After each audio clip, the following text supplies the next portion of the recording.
Aray! Walang lakas yung kamay ko din, ah. Malamig na palikod ko, mainit. Mainit pa rin. Ang dami kong nailagay. Bahala ka dyan. Hindi pa mag-epekto yan, mga ilang minuto pa. Pag nagsusot kasi ako ng pit na nangangati yung mga binti ko.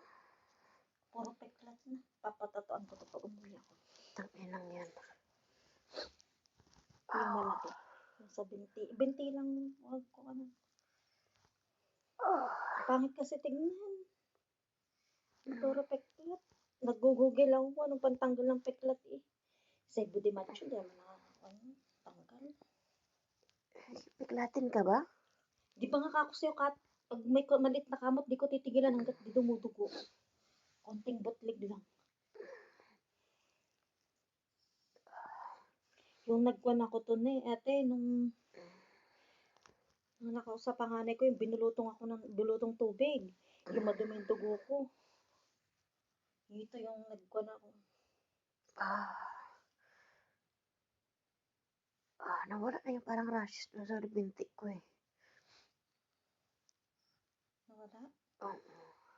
Kasi konting butlig lang. Tignan mo may baba ko doon. Pag tinanggal ko tong pajama ko na to, nabot na naman ang kamot ko.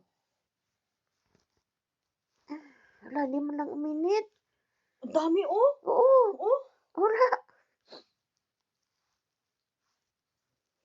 Di ba kahit pa paano iinit dyan? Wala, uy. Grabe na siguro yung ano ko sa loob ng katawan ko.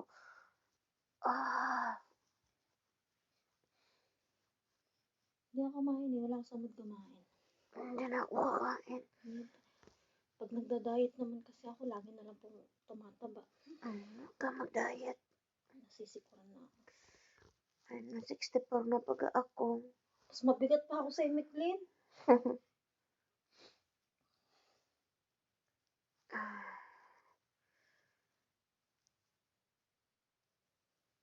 Hello? Sa'yo yan? Oo. Tumatawag. Si nanay to. Ako na nga eh. Bakit sabihin mo?